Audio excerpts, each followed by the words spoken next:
왜 전 세계가 한국산 무기에 열광하는지 이제 알 것 같습니다.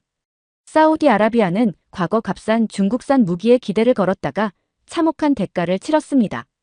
신뢰를 잃은 무기, 병사들의 목숨을 위협한 실전. 그 실패는 군 전체에 깊은 상처를 남겼죠. 하지만 이번에는 달랐습니다. 한국산 무기.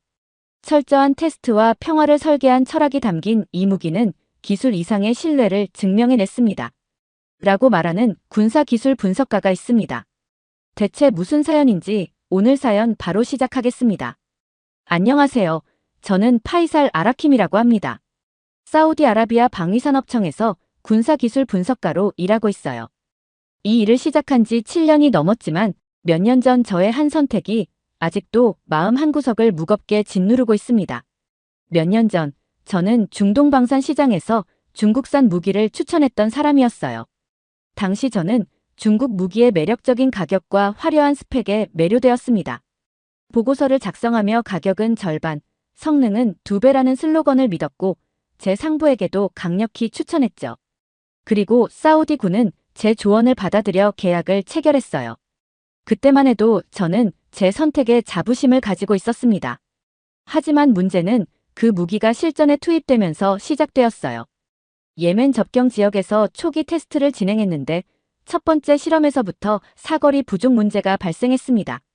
500km를 날아갈 수 있다고 홍보했던 미사일이 고작 350km밖에 도달하지 못했어요. 환경 때문일 수도 있다는 중국 측의 변명을 믿고 재시험을 요청했지만 결과는 마찬가지였죠. 그뿐만이 아니었어요. 뜨거운 사막 환경에서 장비 과열 문제가 자주 발생했습니다.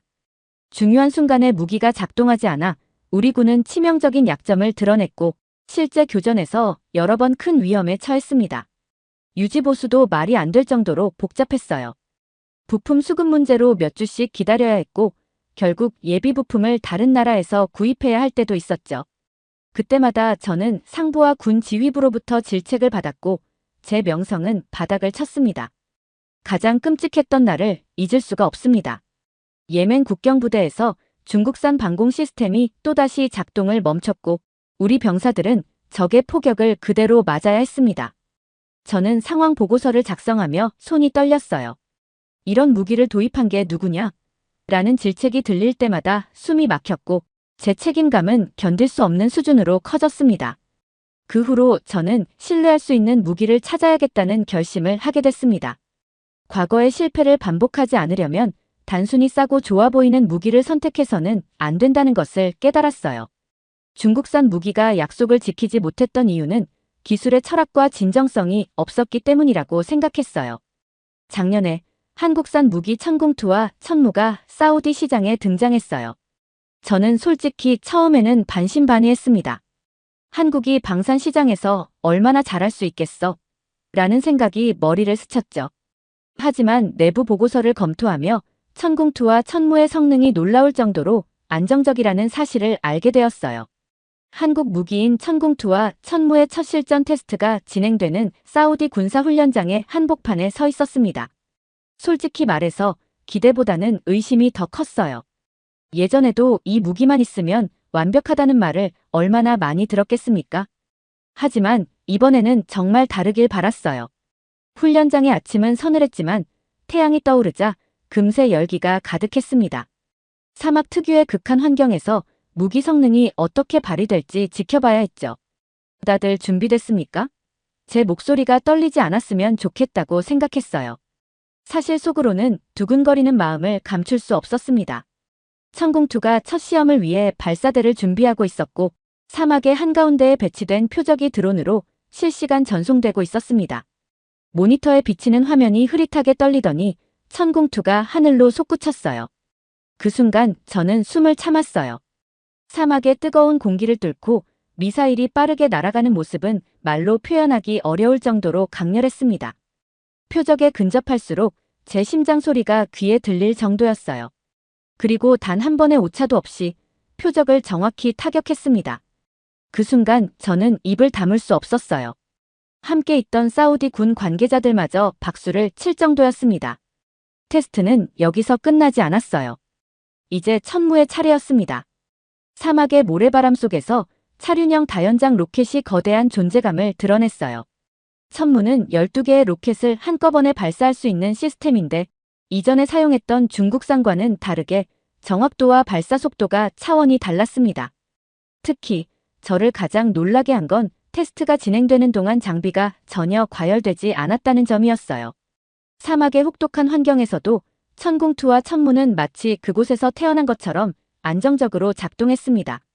이는 제가 과거에 겪었던 문제들과는 너무나도 대조적이었어요. 과거 중국산 무기는 고온 환경에서 종종 작동 불능 상태에 빠졌는데 이번에는 단 한 번도 그런 일이 일어나지 않았습니다. 테스트가 끝난 후 저는 담당 기술자와 대화를 나누었어요. 이 무기가 왜 이렇게 잘 작동하는 겁니까? 제가 물었죠. 기술자는 미소를 지으며 설명했습니다. 천궁과 천무는 개발 단계에서부터 혹독한 환경을 고려했습니다.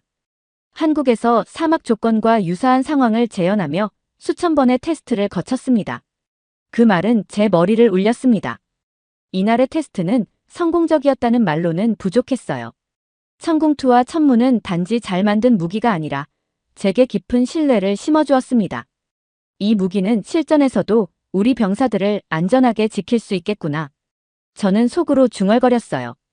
한국 무기를 도입한 사우디 군에서 천궁2와 천무의 성공적인 테스트 결과가 공유되면서 한국 방산 기업들의 초청장이 도착했습니다. 저는 사우디 대표단의 일원으로 선정되었어요. 대표단이 한국으로 간다는 소식을 들었을 때 저는 묘한 기대감과 설렘을 느꼈습니다. 한국은 과연 어떤 나라일까? 그들의 무기를 이렇게까지 완벽하게 만든 비결은 무엇일까? 라는 궁금증이 제 머릿속을 가득 채웠어요. 대표단은 사우디 수도 리야드에서 인천으로 출발했어요. 10시간의 비행 끝에 도착한 한국은 생각보다 훨씬 선진화된 모습이었습니다. 공항에 내리자마자 공기가 깔끔하게 느껴졌어요. 공항 내부는 체계적이고 효율적으로 운영되고 있었고 모든 것이 잘 정돈되어 보였어요. 대표단과 함께 버스를 타고 호텔로 이동하는 길에 창밖으로 보이는 도시의 모습은 현대적이고 세련된 느낌을 주었습니다. 첫 일정은 방산 기업 방문이었어요. 저는 방산업계에서 세계적으로 주목받고 있는 LIG넥스1을 가장 먼저 방문했습니다. 천궁2를 설계하고 제작한 그들의 기술력을 직접 확인할 수 있는 기회였어요. 기업 입구에 들어서자마자 느껴지는 분위기는 매우 진지하고 정밀했습니다. 공장 내부는 첨단 장비들로 가득 차 있었고 연구원들이 각자의 작업에 몰두하고 있었습니다. 우리를 맞이한 관계자는 천궁2의 개발 과정을 자세히 설명해 주었어요. 이 무기는 강력하기만 한 미사일이 아니라 여러 환경에서 안정적으로 작동하도록 설계되었습니다. 개발 과정에서 사막 환경을 재현하기 위해 특별한 테스트 시설을 구축했고 극한의 온도에서도 성능을 유지하도록 개발했습니다. 그 설명을 듣는 순간 천궁2가 왜 사우디 사막에서도 문제가 없었는지 이해할 수 있었어요. 다음은 천무를 개발한 한화 디펜스를 방문했습니다. 천무의 개발 과정 역시 인상적이었어요. 천무는 장거리 타격 능력뿐만 아니라 유지 보수가 간편하도록 설계되었습니다. 고객이 직접 운영과 정비를 손쉽게 할 수 있도록 자동화 시스템을 도입했죠. 라는 기술자의 설명에 저는 감탄하지 않을 수 없었어요. 이들은 판매하는 데 그치지 않고 고객이 장기간 안정적으로 사용할 수 있도록 모든 세부 사항을 고려하고 있었습니다. 기술적 설명만큼이나 놀라웠던 건 연구원들의 태도였습니다. 그들은 하나같이 자신들이 만든 무기에 자부심을 가지고 있었어요. 방문 일정을 마치고 숙소로 돌아가는 길. 저는 마음이 굉장히 복잡했어요. 방산 기업에서 본 모든 것들이 제게 놀라움을 넘어 감동을 주었거든요. 한국은 왜 이렇게 철저한가? 이 작은 나라가 어떻게 이런 수준 높은 기술을 보유할 수 있었을까? 라는 생각이 계속 머릿속을 맴돌았습니다. 저녁에는 한국 측에서 주최한 환영 만찬이 열렸습니다. 한국 전통 음식으로 구성된 식탁은 화려하면서도 따뜻한 느낌을 주었어요. 특히 불고기와 잡채는 제 입맛에 너무 잘 맞았습니다. 환영사에서 한국 방산 기업 대표는 이렇게 말했습니다. 한국과 사우디아라비아는 서로의 신뢰를 기반으로 더 나은 미래를 만들어갈 수 있습니다. 우리의 기술이 사우디 군의 안전과 발전에 기여할 수 있어 기쁩니다. 그 말이 어쩐지 진심으로 느껴졌어요. 만찬 후 저는 대표단의 동료들과 한국에서의 첫날에 대한 이야기를 나눴습니다. 다들 하나같이 한국 방산 기업의 기술력과 정밀함에 놀랐다고 말했어요. 하지만 저는 기술력 이상의 것을 느꼈습니다. 한국인들이 가진 철학, 그리고 그 철학이 무기 설계와 제작에 녹아들어 있다는 점이 가장 인상적이었어요. 다음 날, 우리는 이른 아침부터 시연장이 마련된 국방과학연구소로 이동했습니다. 도착하자마자 느껴진 건 이곳이 단지 연구시설이 아니라 대한민국 방위 산업의 심장이라는 사실이었어요. 한국군 관계자들과 방산기업의 연구원들이 함께 작업하며 각자의 분야에서 최고가 되기 위해 노력하는 모습이 느껴졌습니다. 천궁2의 시연은 바로 시작됐습니다. 연구소의 기술자가 시스템 작동 방식을 설명했는데 모든 것이 놀라울 정도로 체계적이었습니다. 천궁2는 적의 미사일을 요격하는 기능만 있는 것이 아니었어요. 이 무기는 상황을 실시간으로 분석하고 여러 표적을 동시에 탐지해 최적의 경로로 요격합니다. 기술자의 설명에 제 눈이 번쩍 뜨였어요. 시연이 진행되자 천궁2가 하늘로 솟구쳤습니다. 전에 사우디 훈련장에서 봤던 장면보다 훨씬 더 정교하고 역동적이었어요. 표적을 향해 날아가면서도 경로를 실시간으로 수정하고 드디어 정확히 목표를 맞추는 모습을 보며 저는 박수를 치고 말았습니다. 이어서 천무의 시연이 진행됐습니다. 천무는 사막과 같은 극한 환경에서도 탁월한 성능을 발휘한다는 점을 강조하며 설계부터 전 과정을 소개했습니다. 특히 천무의 발사 시스템은 자동화 수준이 매우 높아 최소한의 인원으로도 효율적으로 운영할 수 있다는 점이 인상적이었어요. 이 무기는 정밀한 타격은 물론이고 지속적인 화력 지원도 가능하게 설계되었습니다. 라는 연구원의 설명에 저는 그동안 알던 다연장 로켓 시스템과는 전혀 다른 차원을 느꼈습니다. 천무가 발사한 로켓들이 목표 지역에 착탄하는 순간 저는 큰 충격을 받았어요. 모든 로켓이 정확히 목표 지역에 떨어졌을 뿐 아니라 주변 환경까지 계산한 후의 결과물이었습니다. 이전에 사용했던 중국산 다연장 로켓은 정확도가 낮아 주변 민간 지역에 피해를 줄 가능성이 컸지만 천무는 그런 문제를 완벽히 해결한 듯 보였어요. 시연이 끝난 뒤 우리는 천궁2와 천무를 개발한 연구원들과 직접 대화할 기회를 가졌습니다. 연구원들은 무기의 개발 과정뿐만 아니라 철학에 대해서도 자세히 설명해 주었어요. 우리의 무기는 병사들을 보호하고 전쟁 피해를 최소화하며 궁극적으로는 평화를 지키기 위해 설계됩니다. 이 말을 듣는 순간 저는 한국 무기의 진정한 가치를 알게 되었습니다. 이들은 이웃만을 위해 무기를 만드는 것이 아니라 사람과 국가를 보호하기 위한 철학을 담아내고 있다는 점이 강렬하게 와닿았어요. 돌아오는 길에 저는 한 연구원에게 이렇게 물었습니다. 이렇게 높은 수준의 기술을 어떻게 만들어낼 수 있었습니까? 그는 미소를 지으며 답했습니다. 우리는 실패를 두려워하지 않고 끊임없이 개선합니다. 기술이 곧 우리의 자존심이기 때문입니다. 이 한마디가 저에게 깊은 인상을 남겼습니다. 지금까지의 일정이 방산 기술 중심으로 진행되었다면 이번에는 조금 색다른 경험을 할 기회가 주어졌어요. 방산 기업과 국방 관계자들이 준비한 일정 중 하나로 한국의 전통과 현대 문화를 체험하는 날이었습니다. 사실 처음엔 조금 의아했어요. 우리가 무기 기술을 배우러 왔는데 왜 문화를 체험하라는 걸까? 하지만 그 의문은 곧 흥미로 바뀌었어요. 아침 일찍 도착한 첫 장소는 북촌 한옥마을이었습니다. 한국의 전통 가옥이 오밀조밀 모여있는 그곳은 마치 시간이 멈춘 듯 고요하고 아름다웠습니다. 제가 가장 먼저 느낀 건 한국의 세밀함이었어요. 나무 기둥 하나하나, 문짝의 곡선, 심지어는 작은 창문 장식까지 모든 것이 정교했어요. 마을을 걸으며 가이드가 설명하는 전통 건축의 의미를 들었어요. 점심은 전통 한식으로 구성된 정찬이었습니다. 저는 처음으로 비빔밥을 먹어보았어요. 고소한 참기름 향과 신선한 채소, 매콤한 고추장이 어우러지면서 입안에 퍼지는 맛이 정말 독특했습니다. 옆에서 동료가 젓가락을 사용하는 법을 가르쳐 주었는데 익숙하지 않아 조금 서툴렀지만 이 또한 새로운 경험이었어요. 오후에는 현대적인 한국 문화를 체험하는 시간이었어요. 강남으로 이동해 화려한 도시의 풍경을 마주했을 때 한옥마을에서의 고요함과는 전혀 다른 매력을 느꼈습니다. 거리마다 사람들이 활기차게 걸어다니고 쇼핑몰의 유리 벽면에 반사되는 햇빛이 도시의 생동감을 더해줬습니다. 이날의 하이라이트는 전통 시장이었습니다. 복잡한 골목마다 다양한 음식과 물건들이 가득했어요.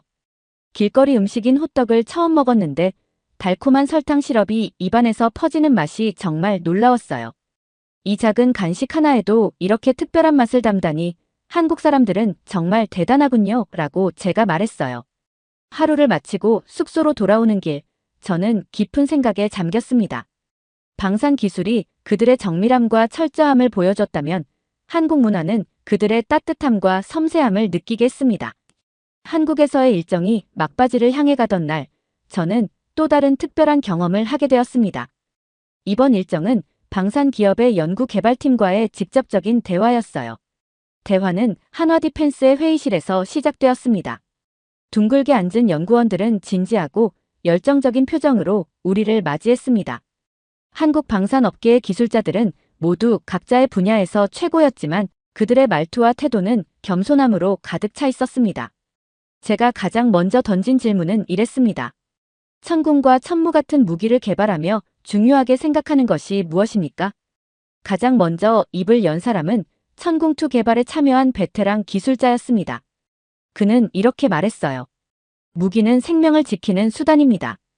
병사들을 보호하고 민간인 피해를 최소화하며 더 나아가 전쟁을 억제하는 역할을 해야 한다고 믿습니다.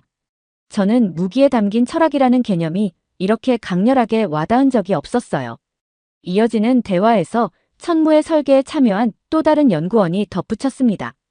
천무는 사용자들이 최대한 효율적으로 유지하고 안전하게 사용할 수 있도록 설계되었습니다.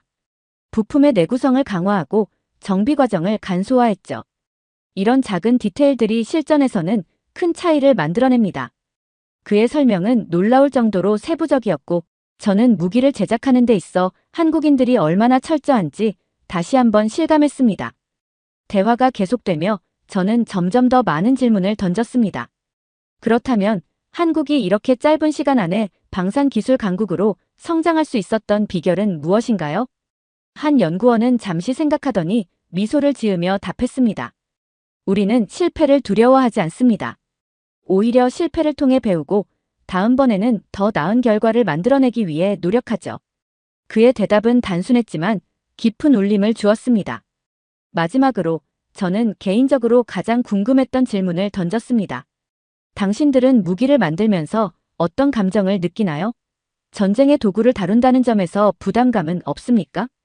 질문이 끝나자 잠시 정적이 흘렀습니다. 그리고 천궁2의 시스템 설계자가 조용히 답했습니다. 물론 부담감을 느낍니다. 하지만 우리가 만든 무기가 더 많은 생명을 구할 수 있다는 믿음이 그 부담감을 이겨내게 합니다.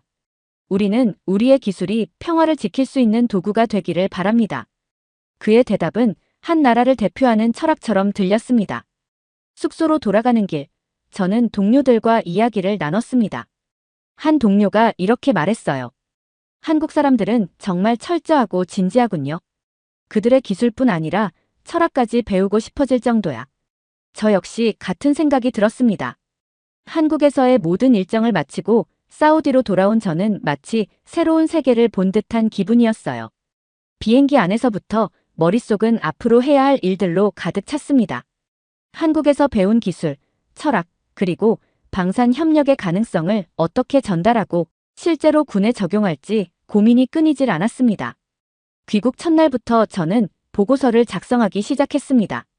한국에서 본 모든 것, 경험한 모든 것을 최대한 자세히 기록하려고 노력했어요. 특히 천궁2와 천무의 성능이 사우디 군의 작전에 어떤 방식으로 기여할 수 있는지 구체적으로 설명했습니다. 보고서를 상부에 제출한 후 곧바로 천궁2와 천무에 대한 내부 평가 회의가 열렸습니다. 회의실에 들어서기 전 제 가슴은 마치 전투를 앞둔 병사처럼 두근거렸습니다. 보고서에 모든 것을 담았지만 제 설명이 얼마나 설득력을 가질지 자신이 없었거든요. 회의는 제 발표로 시작됐습니다. 저는 천궁2의 정확도와 안정성, 천무의 효율적인 운영 체계를 강조하며 각각의 성능 데이터를 구체적으로 제시했습니다. 특히 천궁2는 사우디 사막과 같은 극한 환경에서도 무리 없이 작동할 수 있는 설계와 내구성을 갖추고 있습니다. 이는 이미 실전 테스트에서도 입증되었습니다. 제가 말을 마치자 회의실에서 조용한 웅성거림이 들려왔어요. 제 발표를 지켜보던 상관이 고개를 끄덕이며 질문을 던졌습니다. 그렇다면 다른 국가들의 무기와 비교했을 때의 장점은 무엇인가? 저는 기다렸다는 듯 대답했습니다. 중국산 무기와 달리 한국 무기는 명시된 성능 이상을 발휘합니다. 게다가 유지보수가 간편하고 운영 효율성도 높아 전반적인 비용 대비 성능이 뛰어납니다. 이어지는 질의응답에서는 한 가지 흥미로운 질문이 나왔습니다. 그렇다면 이 무기들을 더 대량으로 도입했을 때의 이점은 무엇인가? 저는 조금의 망설임도 없이 답했습니다. 천공투와 천무는 우리 군의 작전 개념을 근본적으로 변화시킬 수 있는 플랫폼입니다. 더 많은 부대에 배치한다면 방어 능력은 물론이고 우리의 공격력 또한 한 단계 진화할 것입니다. 제 발표가 끝난 후 회의실은 잠시 조용해졌어요. 그리고 곧 상관의 한마디가 들려왔습니다. 이번 선택은 과거의 실수를 만회하고 사우디 군을 미래로 나아가게 하는 중요한 전환점이 될 것이다. 그 말이 끝나자마자 회의실은 박수로 가득 찼습니다. 저는 안도감과 뿌듯함을 동시에 느꼈어요. 한국 방문을 통해 배운 모든 것이 실제로 가치 있는 변화로 이어진다는 것을 실감한 순간이었습니다. 며칠 뒤 한국산 무기의 도입과 성공적인 테스트에 대한 소식이 사우디 내부와 주변국에 퍼지기 시작했습니다. 주변국에서 사우디의 무기 선택에 대한 관심이 쏟아지며 사우디가 왜 한국 무기를 선택했는가라는 주제로 미디어에서도 여러 보도가 나왔습니다. 저는 이 흐름을 통해 사우디와 한국 간의 협력이 방산에만 국한되지 않을 것이라는 확신을 가졌습니다. 한편 내부적으로는 천공투와 천무에 대한 추가 도입 논의가 시작됐습니다. 저 역시 이 논의에 적극적으로 참여하며 무기뿐 아니라 기술 이전과 협력 방안까지 폭넓은 아이디어를 제시했어요. 한국 방산 기업들과 사우디 군사 관계자들 사이의 협력은 점점 더 긴밀해졌고 이는 곧 더 큰 규모의 프로젝트로 이어질 가능성을 열어주었습니다. 사우디로 돌아온 지 한 달쯤 되었을 때 저는 다시 한번 한국과의 협력에 대해 상부와 논의하게 되었습니다.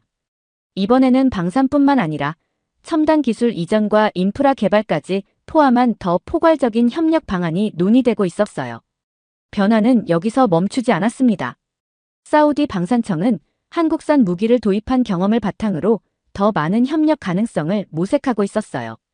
특히 한국의 타이곤 장갑차가 새로운 관심을 끌기 시작했습니다. 타이곤은 최신 기술을 적용한 차륜형 장갑차로 사막 환경에 최적화된 설계와 뛰어난 기동성을 자랑했죠.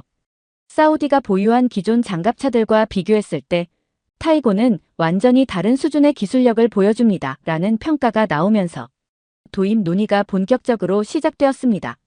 저는 타이곤 장갑차의 도입 관련 회의에도 참여하게 되었어요. 이번에는 단순한 구매 계약이 아니라 기술 이전과 현지 생산 가능성을 포함한 협력 방안이 논의되었습니다.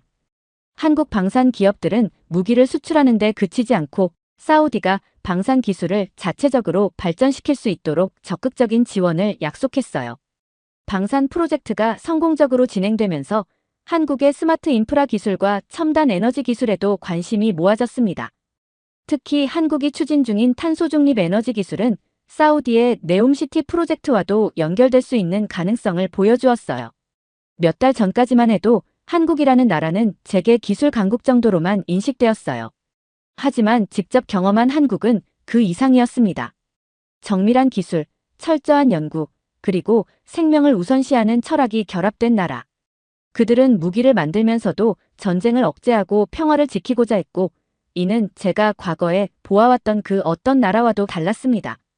타이곤 장갑차 도입과 관련된 보고서를 작성하면서 저는 한국 기술이 뛰어난 성능을 넘어서 사우디의 젊은 세대에게도 영감을 줄 수 있는 무언가라는 생각이 들었습니다. 한국의 도전 정신, 실패를 두려워하지 않는 자세, 그리고 모든 일을 철저히 준비하는 태도는 사우디에서도 큰 교훈이 되었어요. 저는 사우디와 한국이 신뢰를 기반으로 한 진정한 파트너가 되었다는 확신을 갖게 되었습니다.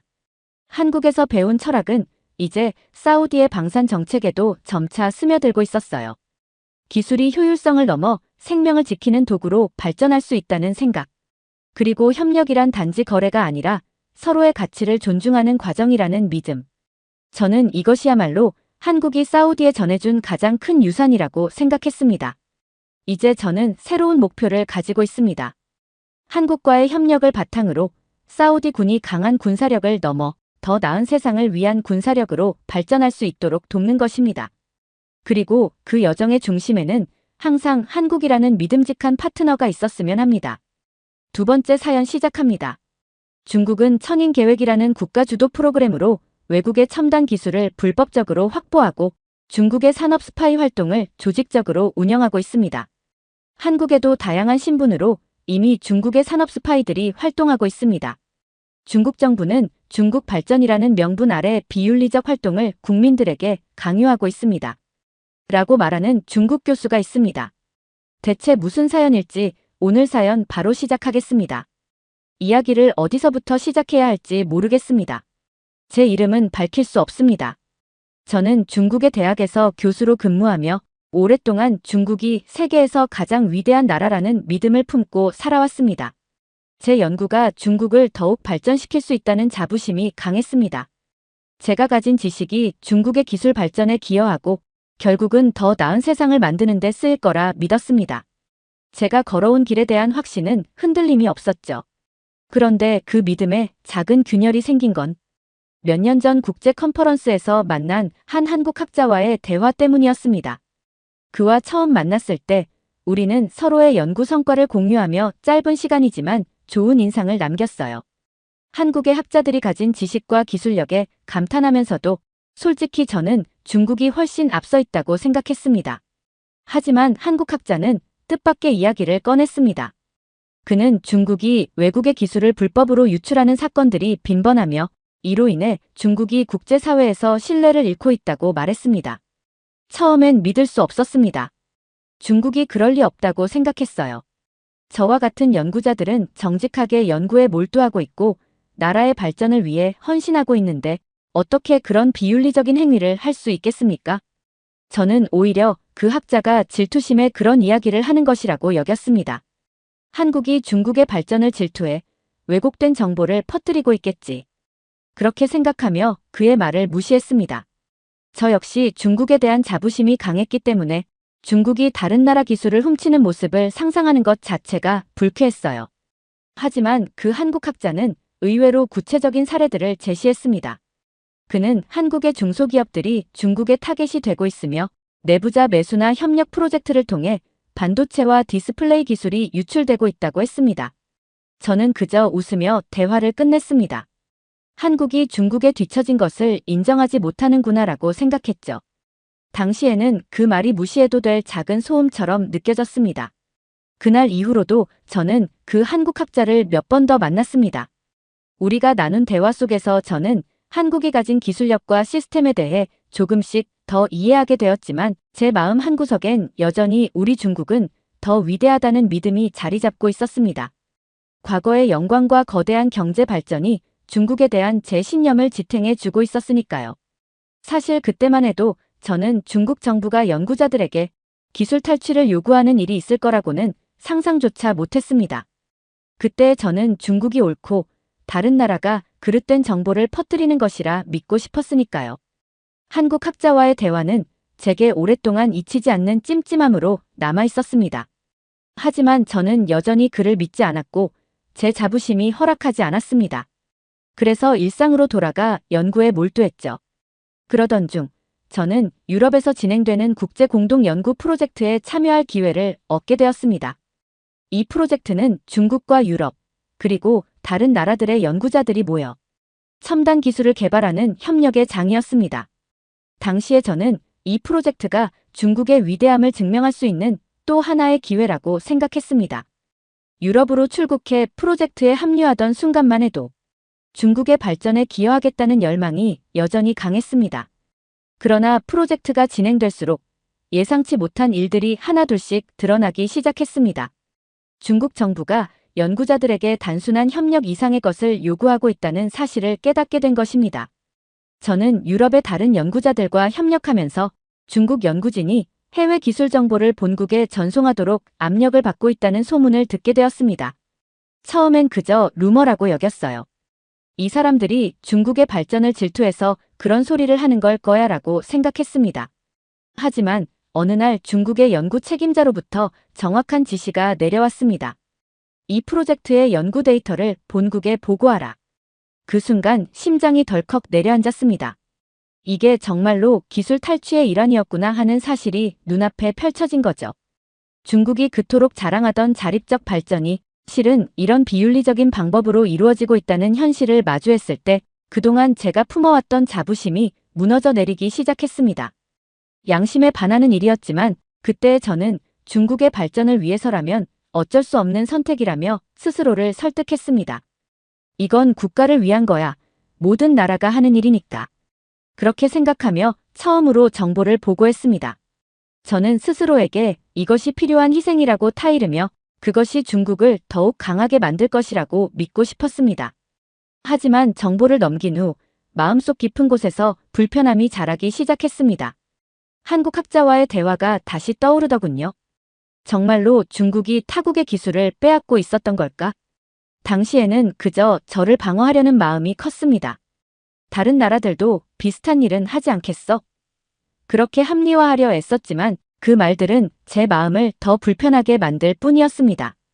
시간이 지나면서 중국 정부의 압력이 점점 더 직접적이 되기 시작했습니다. 연구자들에게 돌아가는 보상은 점차 줄어들고 압력은 더 강해졌죠.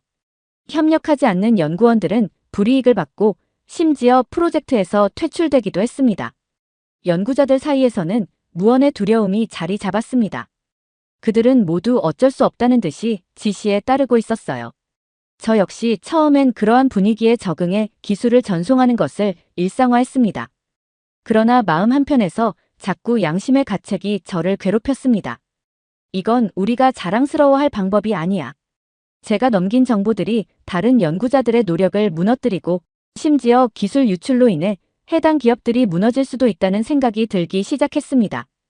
유럽 프로젝트를 마치고 중국으로 귀국한 지 얼마 되지 않아 저에게 중대한 제안이 들어왔습니다. 그것은 바로 천인 계획에 참여하라는 것이었습니다. 천인 계획은 표면적으로는 해외에 우수한 인재를 유치하고 중국의 기술 혁신을 가속화하기 위한 국가주도 프로그램이라고 소개되었습니다. 이 제안을 받았을 때 저는 처음에는 영광스러운 기회라고 생각했습니다. 마치 국가의 중요한 사명을 부여받은 것 같은 느낌이 들었죠. 그러나 마음 한편으로는 불길한 예감이 저를 괴롭혔습니다. 유럽 프로젝트에서 겪었던 기술 탈취의 경험이 떠올랐고 이번 제안 역시 단순한 연구 프로그램이 아닐 수 있다는 의심이 들었습니다. 하지만 이를 거절하기에는 상당히 어려운 상황이었습니다. 중국 내에서 교수로서의 명예와 지위를 지키고 싶은 욕구와 정부로부터 오는 압박감 사이에서 고민 끝에 결국 천인 계획에 합류하게 되었습니다. 천인 계획에 참여한 후 저는 곧 이 프로그램의 실제 목적을 파악하게 되었습니다. 이는 외국의 첨단 연구 데이터를 불법적으로 확보하기 위한 체계적이고 전략적인 계획이었습니다.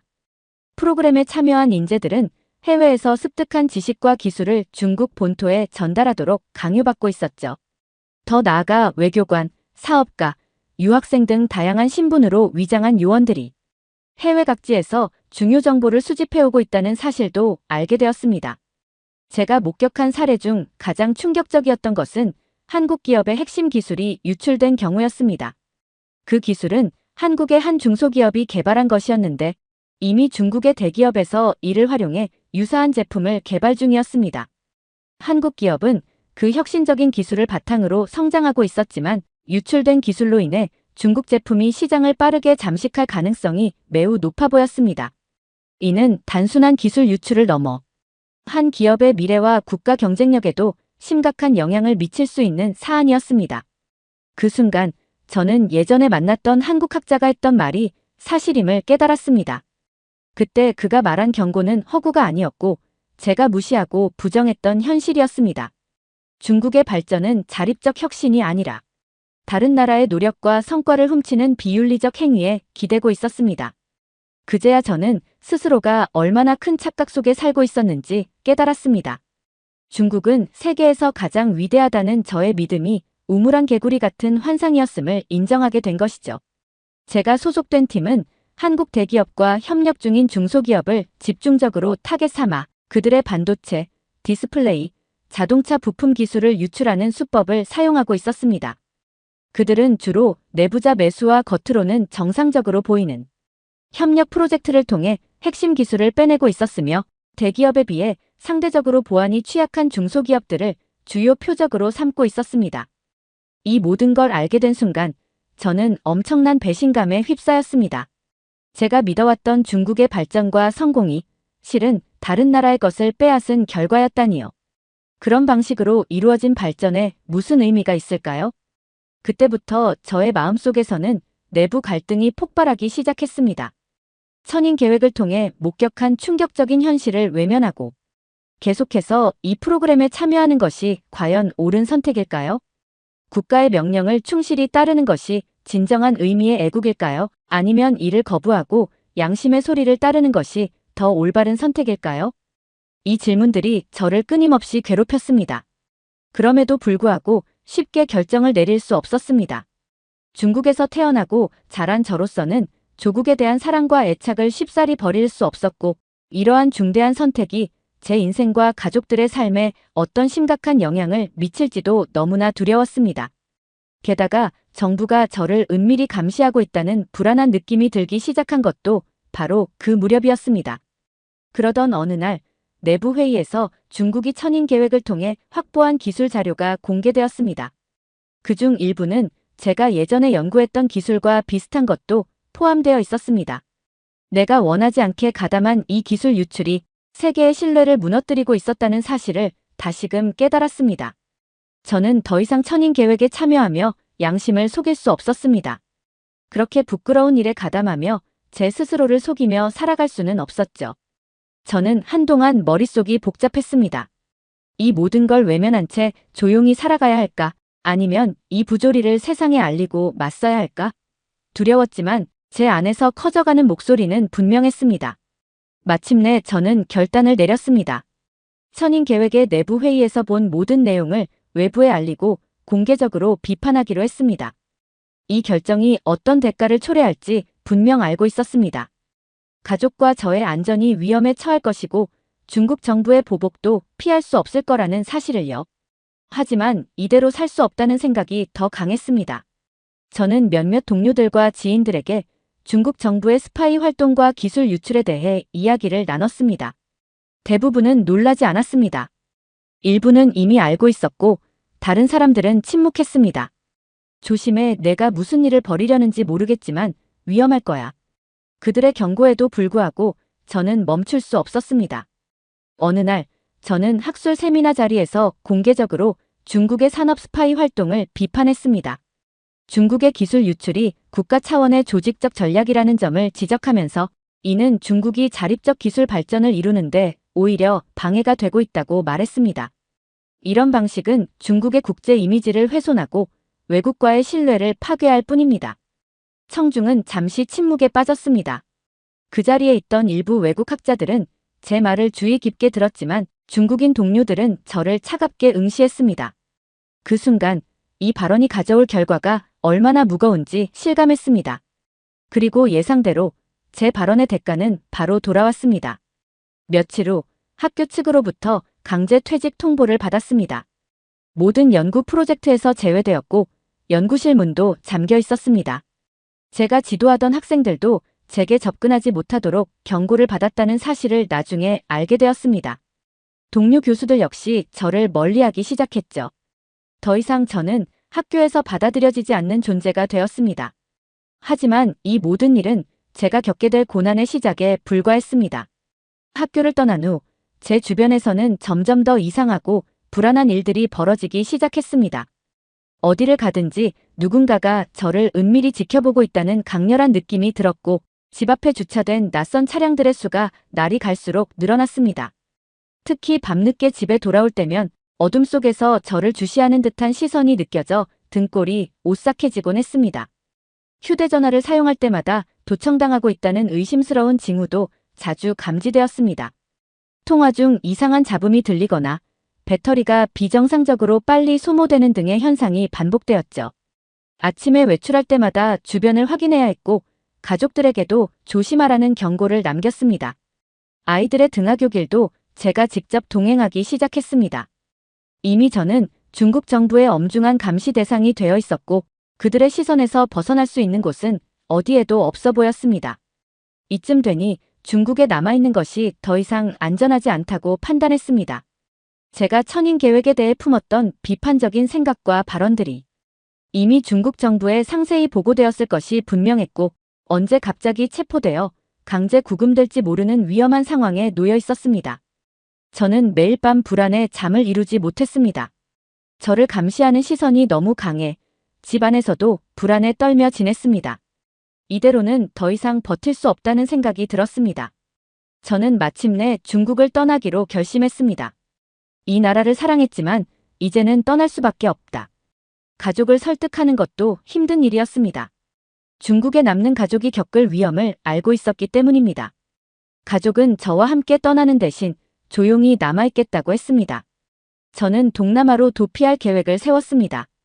공식적인 출국이 어렵다는 걸 알고 있었기에 여행을 가장해 동남아로 이동하기로 했습니다. 가까운 지인들에게는 단순한 해외 휴가라고 알리고 공항에서 가능한 티나지 않게 행동했습니다. 저는 무사히 중국을 빠져나와 동남아에 도착했습니다. 태국에 도착한 첫날, 저는 방콕에 있는 미국 대사관으로 향했습니다. 그곳에서 망명을 신청할 수 있는 절차를 물었고 대사관 직원들은 저의 상황을 경청하며 필요한 서류들을 준비하라고 조언해 주었습니다. 하지만 그 과정이 빠르지 않을 거라는 경고도 함께 받았습니다. 망명 신청이 승인되기까지 몇 달 혹은 몇 년이 걸릴 수도 있다는 말이었습니다. 그날 밤 호텔방에 누워 저는 생각했습니다. 정말로 이 모든 것을 할 가치가 있는 걸까? 중국을 사랑했지만 그 사랑은 저의 양심과 배치되는 방식으로 변질되었고 이제는 제가 스스로를 지키기 위해 싸워야 하는 상황이 되었습니다. 후회는 없었습니다. 제가 내린 결정은 옳다고 믿었으니까요. 기다림의 시간이 시작되었습니다. 저는 그 시간 동안 태국의 작은 아파트를 임대하여 조용히 생활하려고 노력했어요. 하지만 밤마다 잠들기 전 마음속에선 끊임없이 불안이 휘몰아쳤습니다. 가족들은 무사할까? 중국 정부가 내가 어디 있는지 알아차리면 어떻게 하지? 이런 생각들로 머릿속이 복잡했어요. 중국에 남은 가족에게 연락하고 싶었지만 중국 당국이 제 연락을 추적할까 두려워 아무것도 할 수 없었습니다. 그저 몇 번 비공식적인 경로를 통해 가족이 안전하다는 소식을 들었을 뿐이죠. 이 상황에서 제가 할 수 있는 것은 기다리는 것뿐이었습니다. 고립과 외로움 속에서 제 자신을 다잡는 일은 생각보다 훨씬 어려웠습니다. 기다림의 시간이 6개월을 넘어가면서 저는 스스로에게 끊임없이 질문을 던졌습니다. 내 선택이 옳았을까? 매일이 불확실성의 연속이었습니다. 하지만 제 자신을 다잡기 위해 저는 다시 한번 결심했습니다. 이 모든 것을 후회하지 않기 위해 끝까지 싸워야 한다. 대사관에선 정기적으로 연락을 취해 저의 상황을 체크해 주었습니다. 그들은 최대한 도움을 주려 했지만 국제적인 망명 절차는 시간이 걸리는 복잡한 과정이었습니다. 서류가 처리되기까지 몇 달 혹은 몇 년이 걸릴 수도 있다는 사실을 받아들이기까지 많은 시간이 걸렸습니다. 하루는 우연히 뉴스에서 중국의 스파이 활동에 대한 보도를 접했습니다. 한국 중소기업에서 유출된 기술이 중국 대기업에 넘어가 시장을 장악했다는 뉴스였죠. 저는 그 순간 과거 천인 계획 프로젝트에서 봤던 기술 유출 사건이 떠올랐습니다. 그때 저는 정보 유출에 동의했고 지금 그 결과가 세상에 드러난 것이죠. 다시 한번 제 안의 죄책감과 후회가 커졌습니다. 하지만 동시에 내가 맞는 길을 선택했다는 확신도 들었습니다. 제가 세상에 알리려 했던 진실은 분명 중요했고 중국의 부조리한 행위를 폭로하는 것이 옳은 일이었습니다. 시간은 느리게 흘렀고 어느새 1년이 지났습니다. 기다림은 끝나지 않을 것 같았지만 어느 날 대사관에서 전화가 걸려왔습니다.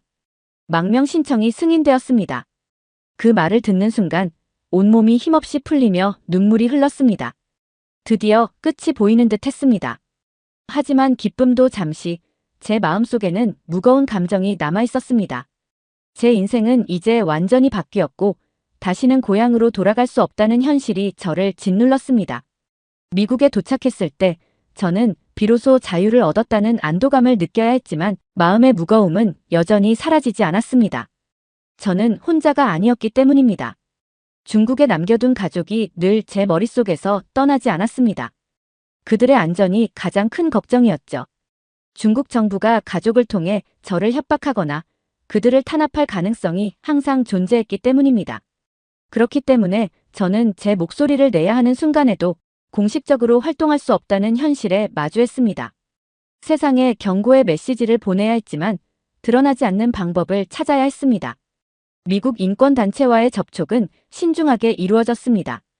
그들 역시 저의 사정을 이해하며 익명성을 유지한 채 활동할 수 있도록 도와주겠다고 약속했습니다. 언론 인터뷰나 공공연설은 모두 가명으로 진행해야 했고 공개적인 사회적 활동은 최대한 피해야 했습니다. 이 모든 과정이 중국 정부의 추적을 피하기 위해 필수적이었습니다. 저는 중국의 산업 스파이 활동과 천인 계획의 실체를 국제사회에 알리는 역할을 맡았지만 대부분의 활동은 보고서 작성과 기밀회의 참여로 이루어졌습니다. 특정 학자들과 인권단체를 통해 중국이 한국과 다른 나라에서 벌이고 있는 산업 스파이 행위를 경고하는 자료를 꾸준히 전달했습니다. 저의 존재가 공개되는 순간 중국에 있는 가족이 위험에 처할 수 있다는 사실을 항상 잊지 않았습니다. 때때로 저는 한국과의 사례를 공유하며 중국의 타깃이 되는 한국의 중소기업과 첨단 산업의 취약점을 경고했습니다. 보고서를 통해 중국의 스파이들이 협력 프로젝트에 참여하거나 내부자를 매수해 정보를 유출하는 방식을 구체적으로 설명했습니다. 중국의 산업 스파이는 단순한 범죄자가 아닙니다. 이는 국가 주도의 체계적인 전략입니다.